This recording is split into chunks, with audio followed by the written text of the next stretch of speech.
Change News. This is Voice of Change Radio, the news read by Amanda Kumalo. A quick look at the top stories. $500 million kit for drug abuse fight. In business news, Belarus to exhibit at ZITF for the first time. In regional and international news, SADC engages stakeholders ahead of pause. In sports, boost for Special Olympics team ahead of Winter Games. The news in detail. The government has availed $500 million under the Drug and Substance Abuse Mitigation Fund as part of the efforts by the Second Republic to speed up high-impact activities in the fight against the drug menace. This was reviewed by President Mnangagwa while officiating at the inaugural development conference towards a drug-free nation for the attainment of Vision 2030 at the Zimbabwe International Trade Fair Exhibition Center in Bulawayo yesterday. On its part, President Mnangagwa said that the government is rolling out outpatient psychosocial support centers designed to provide screening and counseling services and awareness and prevention services to people affected by drugs, including their families. President Mnangagwa has set up an interministerial task force on drug and substance abuse as part of his administration efforts to end the scourge, which remains a great threat to the attainment of Vision 2030. Zimbabwe is also working towards a drug-free society through a drug master plan, which will help the country achieve Vision 2030. The master plan aims at dealing with drug and substance abuse in society. Moving on. As the country prepares to celebrate Independence Day on April 18, the Independence Flame will be lit in Harare today and immediately start its journey by road to Mashonaland Central Province, the cradle of the country's liberation struggle.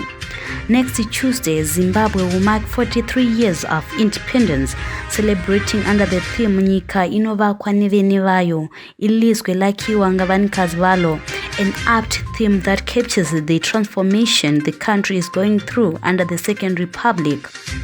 In line with President Mnangagwa's mantra of leaving no one and no place behind, this year, Independence Day commemorations will be taking place in Mount Darwin, a place which is going through massive transformation to accommodate thousands of Zimbabweans who will converge in the small town for the holiday.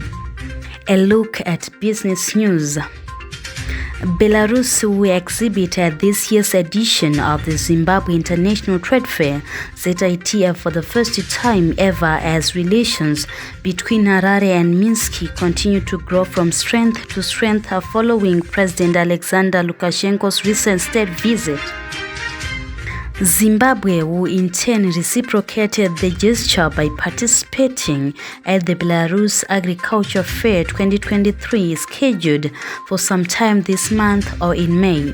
Speaking after a cabinet meeting on Tuesday, Information, Publicity and Broadcasting Services Minister Monica Mchangwa said the two countries continue to resolve bilateral and multilateral issues.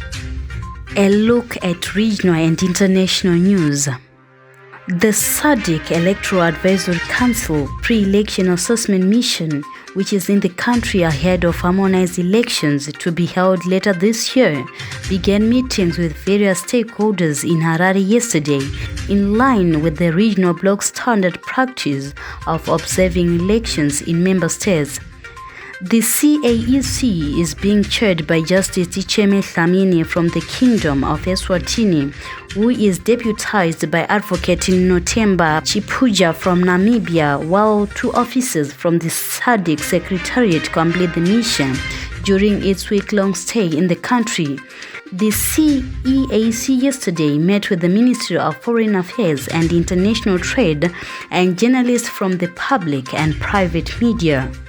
And finally, in sports news, the Zimbabwe Special Olympic Games team got a morale booster ahead of their trip to Berlin in Germany for the Winter Games in June.